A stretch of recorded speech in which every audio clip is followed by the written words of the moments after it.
बोलती पुस्तके. ज्यांना वाचनाचा नाद, त्यांना बोलती पुस्तके घाली साद. आमचं चॅनल सबस्क्राईब करा आणि सबस्क्राईब करायला इतरांनाही सांगा.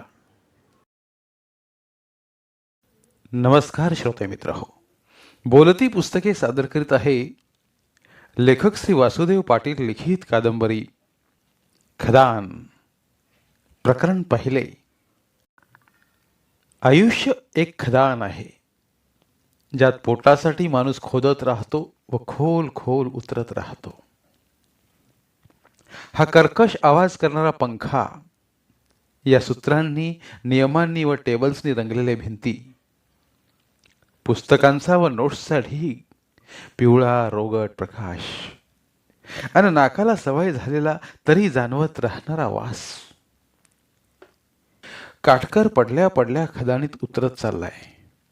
पिके आप्पा दुपारी भाडं मागायला आले होते रे, आणि मेसवालाही डबा देऊन नाही गेला तुझा.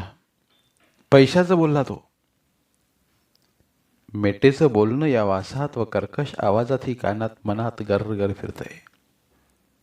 भाद्रपदचा उकाडा असह्य होतोय. दुपारचा डबा तसाच पडलेला, पण आपला नाही. आपला असता तर तोच कण्याचा भात, पिवळं फुई फुई डचूळ वरणाचं पाणी आणि निबार भोपळा व जांभळ्या वांग्याची भाजी असणार. ना चव ना गंध. भाजी रोज बदलली तरी जणू चव एकच, पोस्टाच्या शिक्क्यागत पक्की. वासनाच मरत चालली आहे चवीची. पण पोटाची खदान भरण्यासाठी तेच बेचव गिळणं आलंय. शर्मा वर्मा यांचं छान. मेस वेगळी महागडी, तरी पण वाटलं तेव्हा डबा इतरांना देत त्यांचं बाहेर जेवायला पळणं ठरलेलं. उठावं व पडलेल्या शर्माच्या चविष्ट डब्यावर तुटून पडावं का? काटकर उठला. माठातलं थंडगार पाणी घटाघटा घोटलं. पाण्याचं एक छान असतं. असली नसली चव तरी पोटाला तडस येते व तृप्तता तरतरी येतेच येते. प्राचीन भारत आणि जग पुस्तकात डोकं खूप असतोय. पुराणाश्मयुग, नवाश्मयुग, मानव फळे कंदमुळे खातोय. मन परत सक्रिय होत चालले पुस्तकातून निघत. पुस्तक छातीवर ठेवत, ताजी फळं, ताजी भरपूर कंदमुळे, घेतला दगडी भाला की मारला पेटुकला ससा आणि मांस कच्च वा भाजलेलं. ना पूर्व, ना मेन्स, ना मुलाखत, ना कंबाईन, शिकणंच नाही. लिपी तरी कुठं? नंतर असेलही तरी चित्रलिपी. किती मस्त. स्वैर भटकंती, स्वच्छ हवेत, खुल्या आसमंताखाली. कुठून पूर्वजांनी प्रगतीचं हे खूळ मनावर घेतलं आणि आलो आपण या कर्कश पंख्याखाली. आप्पाचं भाडं तटवत, मेसवाल्याची उधारी फुगवत. काटकरला घाम फुटला. पिके, शर्मानं तुला डबा खायला सांगितलं होतं, खाल्ला नाही अजून? पायातले शूज काढून कोपऱ्यात फेकत आल्या आल्या कानात बडस घालत मेटे म्हणाला. हां, खातो. काटकर उठून बसला. पुन्हा वनवा, आग, शेती, नदीकाठ, गाव, वसाहती, चाक, ताम्र पाषाण युगात माणूस प्रगती करीत चाललाय. हडप्पा, मोहिंजोदडो, कालीबंगन, धोलावीरा, सुरकोठडा, गोदी, बांगड्या, काजळ, मूर्ती, नाणी, बार्ली, जव, काही बाई उकरलं जात आहे. शर्माचा डबा त्यानं उकरलाच. चव वेगळी, अगदी सुभान बाबाच्या मळ्यातल्या जेवणागत. सुभान बाबास जाऊन 4 महिने झालेत. बाबानं कधीच भाडं तटू दिलं नव्हतं आणि दिनू मामानं छदाम पाठवला नाही 4 महिन्यात. मित्रांनी 4 महिने ढकलत आणलंय, पण तेही सारेच वर्मा शर्मागत थोडे आहेत तालेवर. त्यांनाही घरून तुटपुंजेच येतात. हल्ली आपणास पाहून तेही तोंड फिरवतात. हल्ली डाऊट्स विचारणं देखील सोडलं त्यांनी. शर्मा जितक्या सिगार फुंकतो त्यात आपलं रूम भाडं व मेस सहज धकणार. पण आपल्या अडचणीसाठी त्यानं तरी का आपले शौक सोडावेत? वर्मा कितीतरी मुलींना पोचतोय. रिचार्ज, सिनेमा, शॉपिंग, किती किती. मग आपल्या डब्याचं तरी धकवावं. आपण हवं तेव्हा डाऊट्स क्लिअर करतोच ना त्याचे. एक एक तास समजावत बसतो. काय नशीब असतं एकेकाचं. जे मौज मस्ती करतात त्यांची चंग, आणि आपण रात्रंदिवस डोळे फोडतोय तर आपली जेवणाचीही वांदे. प्राक्तन ह्या दुसरं काय की मागील जन्माची देणीघेणी असावीत, उधारीत आलेली. काटकरनं चाटून पुसून डबा संपवला व धुवून ठेवला. तो बाहेर पडला. यावर्षी पाऊस म्हणावा तसा झालाच नाही. भाद्रपद दिवसा तापतोय. पेठ, फुटपाथ, गर्दी, गाड्या, दुकानं, मुलांचे जथ्थे. वर्मा इंगळेच्या सोबतीने दगडूशेठ गणपतीच्या जवळ. काल दाते, आज इंगळे, उद्या कर्णिक वा पेटकर. शर्मा कॉर्नरवर सिगारची वलय सोडतोय. सोडावं सार, आता नाही शक्य. दिनू मामास फोन तरी किती करणार, आणि घरी गावाला तर करणंही व्यर्थ. कुणाकडून मागणं नको, कुणाकडे मागावेत. मेटे झाला, शिंदे झाला, कोण कुठली लातूरची फेनिकर, तिनेही तिच्या परीनं केली आहे आपणास मदत. का केली असावी? इतरांना ती फडकूही देत नाही. आपलं भांडवल एकच, हुशारी.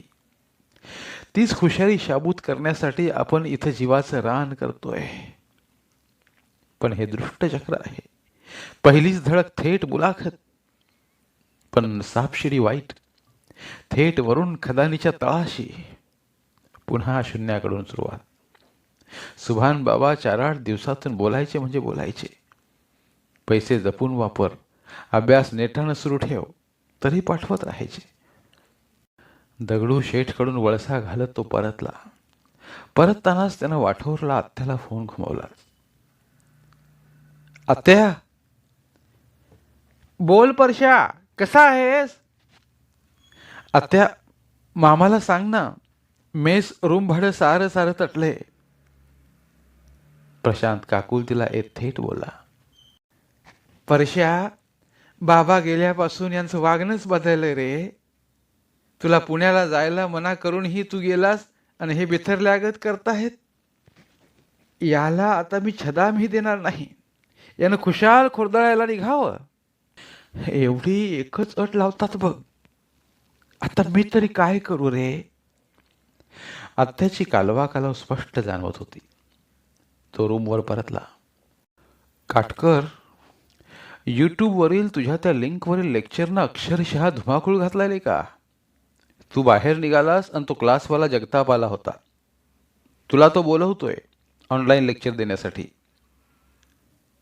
रूमवर परतताच मेटे उत्साहानं म्हणाला. पण काटकरचं त्याकडे लक्षच नव्हतं जणू. रात्री झोप येणं शक्यच नव्हतं, आणि अभ्यास तर मुळीच शक्य नव्हता. आप्पा, मेसवाला सारख्या एरझाऱ्या घालीत होते. तगादा. शर्मा, मला मदत कर. आप्पा व मेसचं भाडं द्यायचे. करशील? काटकर हिंमत गोळा करत म्हणाला. शर्मानं टेबलवरचं पाकिट उचललं व सिगार काढत पेटवली. पिके, बस इतनी सी बात. सामने वॉलेट रखा है, निकाल ले जितना लगेगा उतना. वलय तशीच वर वर चढत होती. शर्मा, मी उद्या घरी जातोय. मला भाड्याचेही हवेत. घरून जमेल तसे तुझे नक्की परत पाठवेन. मी परत येवो अथवा न येवो, एका दमात काटकर म्हणाला. शर्मानं वलय सोडत थांबत पिकेकडे पाहिलं, पण बोलला काहीच नाही. दुपारी काटकरनं आप्पा व मेसवाल्याचे पैसे दिले. गाडी सायंकाळी असल्यानं तो तसाच पडून राहिला. वाचणं शक्यच नव्हतं. उपाशी पोट आणि चिंताक्रांत मन याच्या अभ्यासाची नेहमीच फारकत असावी. तो पडल्या पडल्या शून्य नजरेनं पाहू लागला. मेटेच्या कानात बळस होते. याची एक चांगली की वाईट सवय गाणे ऐकत अभ्यास करण्याची. म्हणून की काय 5 वर्षांपासून सांगली सोडून इथं डोकं फोडतोय हा. बाप झेडपीत क्लर्क व आई पोस्टात. पैशाचा रतीब अजिबात कमी नाही. हा मस्त मौला. पलीकडे धीरज चाचरे. हा यवतमाळचा. गेल्या 7 वर्षापासून इथं. हल्ली 3 वर्षांपासून यानं बोलणंच सोडलंय. केस दाढी वाढवून हा फिरतोय नोकरीच्या की कशाच्या शोधात. अतिशय अलौकिक बुद्धिमत्ता असलेला हा चाचरे आला त्याच वर्षी म्हणे मुलाखती पावे तो गेला. मुंबईची श्वेता मोळे म्हणून बया. पुढची 2 वर्ष सोबतच. सोबत अभ्यास, सोबत फिरणं. हा शिकवत राहायचा तिला ग्रुप डिस्कशनच्या नावाखाली. मुळेनं मात्र यांच्या मार्गदर्शनाचं पक्क मूळ पकडलं व काढली पोस्ट. तहसीलदार झाली आणि गेली उडून. 1 वर्ष तर हा चाचरे तिच्या मागोमाग फिरत राहिला. शेवटी तिनं याला याची जागा दाखवली. फिरतोय बिचारा बुवागत हॉस्टेल मेस लायब्ररी करत, कुणाशी न बोलता, मौनात हरवत की मुळेच मूळ शोधत. घरच्या आशेने पाठवत राहतात पैसे. वाईट सारं. नव्याने आलेल्या मुलांना जुनी मुलं यांचं उदाहरण देत राहतात. स्वतः धडा घेत की गिरवत. शर्मा वर्माचं त्या मानानं बरं. इतरांना आपल्या कह्यात ठेवतात पण स्वतः कह्यात जात नाही. शर्माची एक सिगार सोडली तर पण आपलं काय. 4च्या सुमारास काटकर तयारी करत असतानाच कुणी आलं. काल येऊन गेलेले क्लासवालेच. काटकर, आमच्या क्लासच्या इतिहासाच्या मॅरेथॉन लेक्चरला तू टाकलेली लिंक मी पाहिली व तुझं लेक्चरही पाहिलं. म्हणून मी कालही आलो होतो पण भेट झाली नाही. बघ, ये आमच्या क्लासला. ऑनलाईन व ऑफलाईन तुला जमेल तसं लेक्चर घे. नाही, मी सहज टाकली होती लिंक. माफ करा पण मीच तयारी करतोय परीक्षेची, तर लेक्चर कुठे घेणार. काटकर, बघ काटकर, दिवसातून 2 तास दिलेस तरी चालतील. बाकी तुझा अभ्यास आहेच. शिवाय मला माहिती आहे तू अडचणीत आहेस. तर तीही सुटेल क्लास घेतलेस तर. नाही शक्य.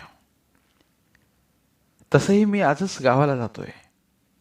काटकर, तुझ्या लेक्चरच्या लिंकचे व्ह्यूज व लाईक्स पाहिले म्हणून मी आलो होतो आशेनं. बघ, हे कार्ड ठेव. तुला वाटलंच तर अवश्य ये. क्लास चालक जगताप कार्ड देत निघून गेला. पिके, मुळीत जाऊ नकोस. हे क्लास चालक तुला फुकटात राबवतील व तुझा अभ्यासही होणार नाहीये. कानात बळस घालत मिटे म्हणाला.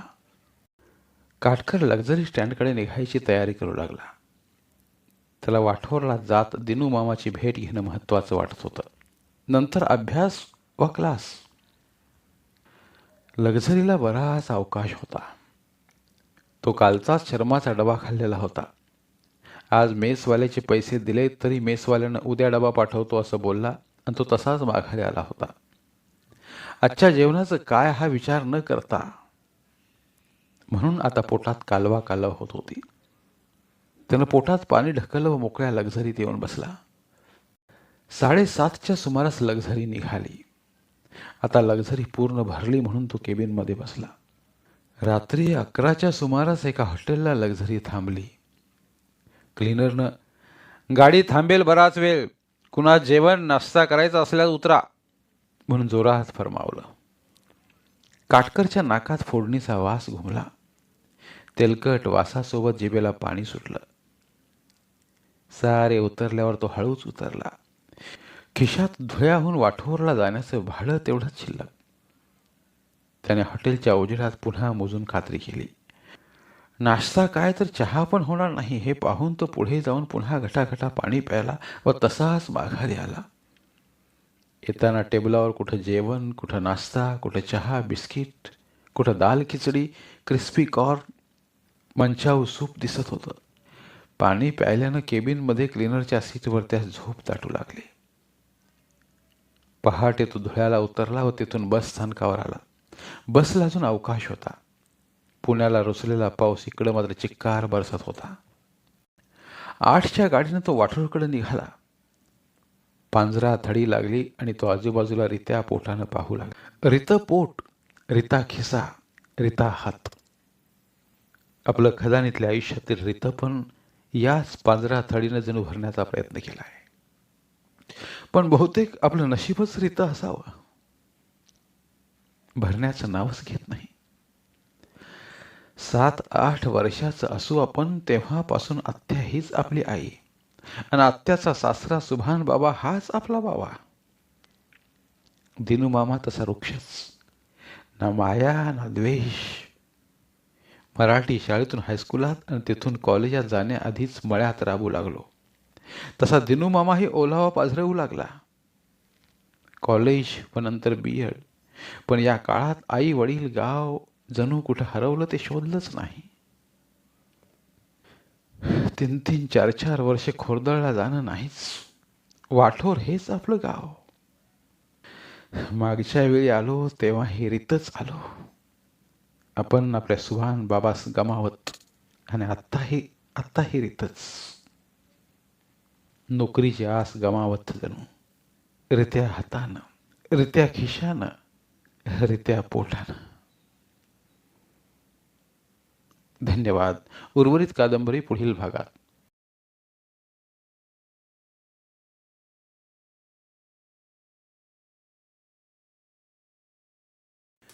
धन्यवाद.